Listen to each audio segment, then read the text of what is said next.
train, losers complain. Hello everybody out there in Rider Nation. Hope everybody isn't as depressed and down as I am today. Man, oh man. Really down today. Especially when you realize your team's a below average team. And they showed her last night. I expected way more for this team by this time of year, and we're just not progressing at all. We're just regressing. It's really a downer. I was hoping that we might make it to the Western Final, but that's a pipe dream at this point. People said they were saying that, like Edmonton's got a crossover chance. The way things are going, I can see them not making it out of the West. There's still lots of games, and if the Riders don't pull up their socks even a little bit, they won't even be competing for a playoff spot. A lot can happen yet. You only have 3 teams that are over 500. It's crazy. I guess it's parity, but like I said, it's real depressing knowing your team is a below average team. So much went wrong yesterday that it was an exciting game, actually. You can't ask for, being a football fan, you can't ask for a much more exciting game. It was nail biting, but I could see the writing on the wall by the first half. If you're don't establish any kind of running game, and they've got a running game established, your horses on defense are going to run out of power, pulling power and bashing power, and they did. And exactly what happened. We ran out of steam in the fourth quarter.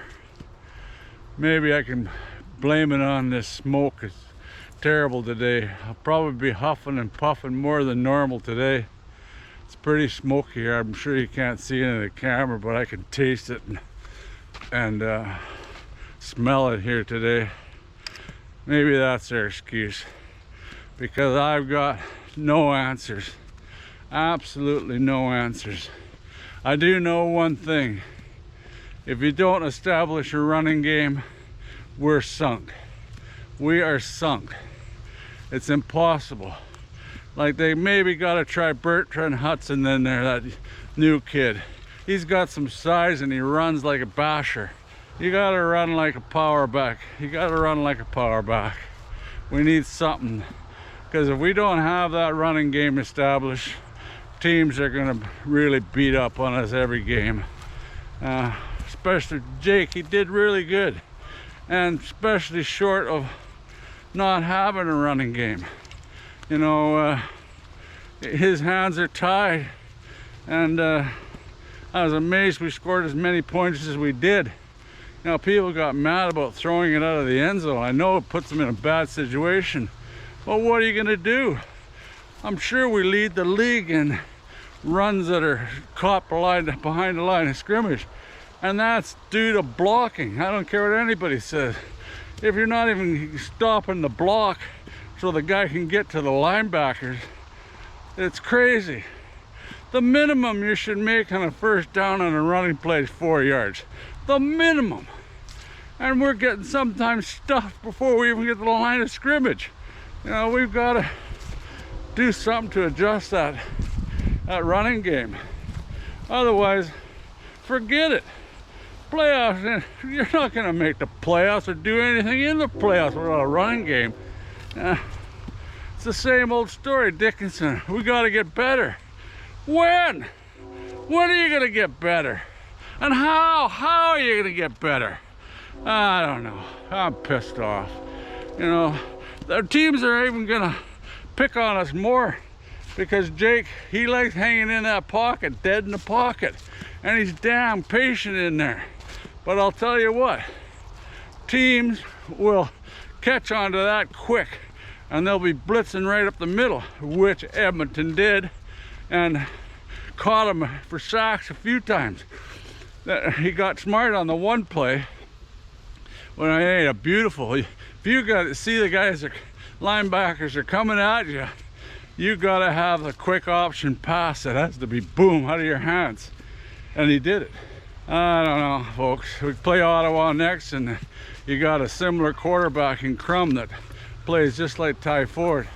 Okay, where was I? Stopped and talked to another Rough Rider fan. He's down and calling it just like I am here. Yeah, it's not looking too prosperous here for us in the future. Now, the thing I was most pissed off about in that whole game was that when Brown went down, our nose tackle. Man, I knew we were in trouble. And no call on the play. I'll hunt that one down and I'll put it up right here. Man, it's right where the play is happening, and the guy literally grabs his shoulder and arm and yanks it off. In fact, it should have been attempt to injure, because exactly what he was doing, and that's what happened. Brown got injured, and the ref standing right there and doesn't call holding. You know, like in something like that, it's so blatant that it's unreal. You can't grab a guy's arm and shoulder. Okay, this is the play I was pissed off at. It's between him and him here. The guard and against Brown, and this is where he gets injured, and that's what really pisses me off. And there's no play, no call on the play, and he basically rips Brown right off of making the tackle on the running back Brown. But look at that, he's got his arm right around him. His arm is right around him, look. Arm is right around him. Can't, ref, let me, come on, look. Now he's grabbed his whole shoulder. Here comes the running back. And Brown is gonna try to block that hole there. Now he's got his arm ripped underneath the other side. And here, Brown almost has him. Now he finishes him off and pulls him right off the running back. How can't the ref see it? And what really pisses me off is he finishes it off now. He's yanked him. Now he's got a hold of his arm there, and he's ripping him around, and he lands on him and pulls him and finishes him off. There goes his chest. He's injured. That's absolutely crazy. You know, like, that has to be called. That just has to be called. Look how he's got a hold of his arm already. You know, man. And that's the point of attack. There comes the running back. No call. That's absolutely crazy. Absolutely crazy. And now he rips on his arm. Watch how he finishes him off. Oh yeah, he's got a hold right of his arm, and the guy's trying to grab, and there's no call. Now he rips on him and lands on him, pulls him around. Now he's injured for sure. Yeah, that's the only other good thing about the game was reffing. Actually, they did let a lot of that holding go. I can show you lots of plays where there was holding, but they were letting it go both sides. So when you're an offensive lineman, you got to pick up on those things. They're not calling it as tight as normal back there. But of course, when you do that, you'll get called. But like I said, that one was terrible. That one should have been called for sure. Boy, I just get too worked up. I'm breathing in this terrible bloody smoke here today again. I'll have to hide inside and watch some more football today. Oh well, life goes on, Rider fans. Life goes on, and I'll have to see what Dickie comes up with. That's another thing. I'm getting tired of interviews. We got to do better. Like, we got to get stronger and somehow get some stamina, because it's costing us in the fourth quarter. on defense anyway. And defense, that Marshall. Now, I don't like picking on one guy, but Marshall, he just, for games and games on end now, I might even show some of his stupid antics. And one, he should have got a penalty after that guy pushed him in the face mask, and then he shoves back. You're gonna get lucky he didn't get a penalty there. But his tackling, he tries to knock a person down like a bowling pin and never wraps up. Never. I hardly ever seen him when he's hit and wrapped the guy up. It's the guy bounces off or he goes down, one or the other, the guy continues. But it didn't even look like he was trying on that touchdown one. Like, I don't know, he got lost in space or what. Like Marshall, there's a reason why he picks off the most interceptions. Because he's always looking back into the backfield. And this guy gets lost, and next thing you know, boom, touchdown. But they got a running game. Edmonton has a running game going, and they're running around the edge on us, making big yardage. Well, the whole defense is going to get picked apart fast, really fast, because you don't know what to expect. They're all working for them. They're getting a minimum of 8 yards on a run, Edmonton. And not only Edmonton, every team we've seen to play lately.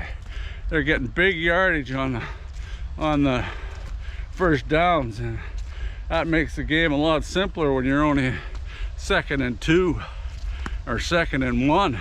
Opens the whole playbook. And saying that, the whole playbook, they fake us out, and our nemesis AC Leonard comes and makes a touchdown. Yeah, I bet you he was in his glory after that play. Don't blame him. But I'm not sure where we go from here. Yeah, looking at the practice roster, we don't have that many horses that we can try. Just a couple of them, that Roscoe and another one, to try on the defensive line. Offensive line might pick up now that Blake's becoming available. He might be able to help us out and be a starter, but that yet to be determined too. He hasn't really played a snap, but I don't know. I really don't. We're in trouble, folks. We're in trouble big time. I really don't know what the answer's going to be. Now, that's what they pay the coaches for. Dickenson knows that if he doesn't make a good showing and make it to the playoffs, he's start looking for another job, that's for sure. Maybe his brother will hire him, because sure won't be up for a head coaching job, that's for sure. Not that I can see anyway. Who would want to get him in there after this lackluster couple of years? And folks, it's not been just this year, it's the same as last year. Basically a rerun, except for we had Commander Cody, and he caused us more grief. At least we're not getting the mega sacks like we were when Cody was playing with us. Yeah, I'm still liking Jake, but Dalagala, damn good kid, got him good quarterback. He's only 26, and there's a future there. I can see him doing well for a few years. Luke was saying that even if Harris comes back, they should continue playing Dalagala. Well, I'd go for that long as if Harris isn't fully going full blast, but depends on our situation in the hunt for playoffs. Oh, don't make me laugh. Hunt for playoffs. Not sure we're in the hunt anymore after that game. I said this was a statement game of what's to come, and exactly what it turned out to be. Well, folks, that's about it for now. Can't think of anything more. If I do, I'll get back to you. I'm just too pissed off right now to even think straight. You know, it's a downturn in the season. I'll still be the first one watching every game and cheering for the Roughriders, but this last performances are really dragging me down and making the prospects of this season going down, down, down. And now that we've lost Brown, and I think he's probably out with something with his chest or arm or shoulder. That guy just really literally ripped him and then landed on and everything, you know. It was an intent to injure as far as I'm concerned. But anyway, that's one of our big horses up front, and we're running out of options to come on, Ryder, this way. Ride, come on. Yeah, we're running out of options on the D. We're running out of options on the D line, and yeah, boy, it's hard to breathe out here. Wind's blowing from the southeast. Wind's blowing from the southeast, and it's still, I don't know, maybe you can pick it up out there. Like, it's really bad today. Makes my bloody chest hurt, and I got COPD, and I shouldn't even be out here, but a rider, he likes his walk. He don't care if the team loses or wins. He said, heck, we still got to carry on, Dale, and get our walks in. Now, there was one more thing I wanted to talk about, and that's Jones versus Dickenson attitudes about coaching. A lot of people weren't Jones fans, but I was one of the Jones supporters. I don't mind his style of coaching. It's a lot of people don't like the revolving door aspect of how Jones coaches. Don't get me wrong, I'm not an ultimate fan of Jones. There's some things I don't like about him, but his revolving door way of doing things is I'm all for. It's not that's why I was getting real nervous about this game. Is Jones all of a sudden now, you notice he's not got many people revolving in and out of the lineup and the roster. His roster for the game days have been pretty consistent, and that's a scary thing, because you realize that he's happy with the guys that are in there. And let me tell you, he will not hesitate to replace a guy if he doesn't think he's given 100%. And that's what I like about Jones. You know, it goes way back with me to Jones. As everybody knows, I go to all the training camps, and between a Jones and a Dickenson run camp is night and day. It's easy to spot. It seemed more organized, and the players were paying way more attention to details, and it's just, you can just see it compared to a Dickenson run camp. It's a lot different, so I'm sure that carries on into the season. With Dickenson, it's we got to get better, and with Jones is, you don't get better, we're gonna find somebody that is. As simple as that. Anyway, till next time, go Riders go.